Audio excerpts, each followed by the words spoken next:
Fight Live returns to Channel 5 this Friday. Two of Britain's most exciting super lightweights collide at London's legendary York Hall. Don't miss Eubank vs Farrell this Friday on Channel 5. I'm going to share something with you. That might put me in a very negative light, yeah. Relationships are not my forte. See if someone grabbed up my wife or something, completely different ballgame. I'll walk away from it, and this has been like a therapy session. Azim and IFL TV proudly sponsored by Everlast with me, Oliver Spencer.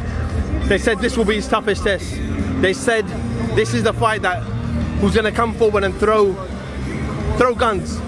Adam took him out easy. Absolutely, you know, that was a first-class performance from Adam Azim. You know, like, this was the fight. It was a good yardstick to tell us exactly how good he was. You know, like you said, Raz, there's been a lot of talk about this kid being the next superstar of British boxing, maybe even world boxing. You know, there's been comparisons to Naseem Hamed. There's been more comparisons to Amir Khan. What we witnessed there was unbelievable. Like, Ryland Charlton is tough as they come. You know, he's proven. And the way that Adam done that, I'm totally honest, that fight should have been stopped in the first round.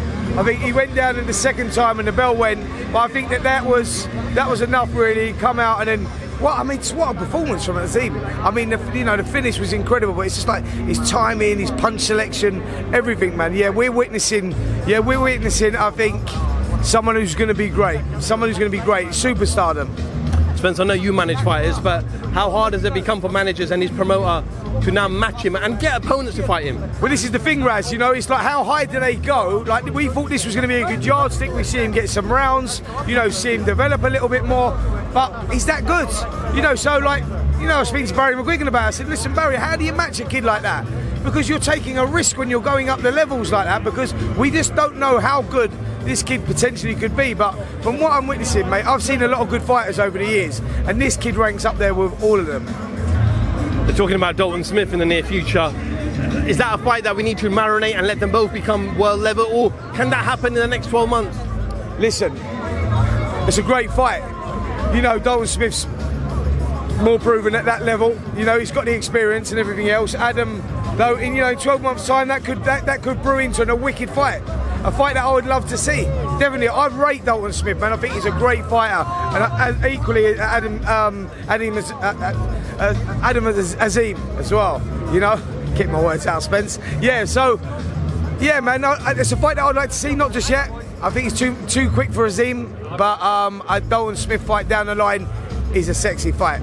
Spence, the right decision made by Dave Colwell to pull Lerone Richards out of his fight was against Zach Chelli. Dave said to me that Lerone said, I am ready to fight, but Dave took the responsibility to say, you're not fighting, you're not ready, we're going to do an MRI scan, see the results and take it from there. Listen, great decision by Dave Caldwell, you know, that's a good manager. Do you know what I'm saying? Putting the health and safety of a fighter first, not putting the finances first. You know, Lerone Richards, you know, there was, what did he pass out or something? He was feeling a little bit unwell, possibly a bug or whatever. He passed out, hit his head. Top class there from David Caldwell, like pulling him out the way that he did. Let him live to fight another day, because you know what?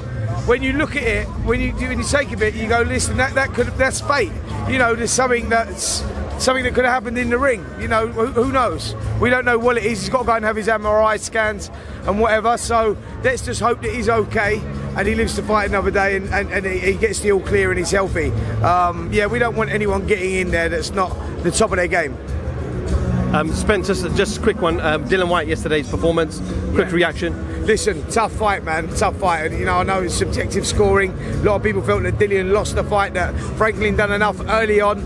You know, from what I've seen, and I only seen like a highlights package because I was working on the other fight, John Ryder and Zach Parker. Yeah, but from what I've seen, it looked tough. You know, Dillian grinded it out. He pushed in them championship rounds. Was it enough? I don't know. I can't really comment because I didn't see all of the fight. But from what I saw, it was tough, man. But listen, what do we get next now? Dillian Whyte, Anthony Joshua. It's a great fight. I want to see that fight again. You know, I enjoyed the last one, and I'd like to see it again. Ryder Canelo in London. Come on, man. I love that. I'm so pleased with John Ryder as well. You know, I think that he put in a great performance there. I think Zach Parker was doing really well. It was an even fight. It looked like it was going to develop into a really good fight. But, you know, he damaged his hand. He broke his hand at the end of the fourth round. you know, he pulled out after that. And yeah, look, I'm pleased for John Ryder, you know, because I've known him for a long time. I've known him since he's an amateur, and he deserves it, man, more than anyone. He's a grafter. I think that, you know, the guys, Tony Sims has done a great job of him. And yeah, I want to see that fight. Canelo in London Stadium, yes, please. Spence, finally, 7 p.m. Boxing's done. I know, it's mad, isn't it? Well, it ain't done actually, is it? Because you know what's Got one happening? fight, yeah. Yeah, we're waiting for an ambulance to come back because one of the fighters got a broken jaw. The other fighter was concussed. So the 2 ambulances have gone, waiting for another ambulance to come back. That's good though, isn't it? That we've got, again, the health and safety of the fighters, and the officials have decided to stay behind and let these fighters that are gloved up downstairs have a chance. So I'm pleased about that, because they could have quite easily said, look, show's over, we're broadcast is done. But yeah, I said, come on, give the kids a chance. So it's good.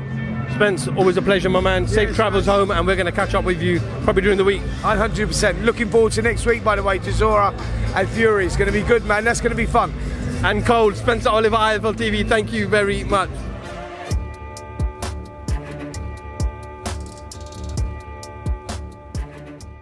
Fight Live returns to Channel 5 this Friday. 2 of Britain's most exciting super lightweights collide at London's legendary York Hall. Don't miss Eubank versus Farrell this Friday on Channel 5. I'm going to share something with you. That might put me in a very negative light, yeah. Relationships are not my forte. See if someone grabbed up my wife and saying completely different ballgame. I'll walk away from it, and this has been like a therapy session.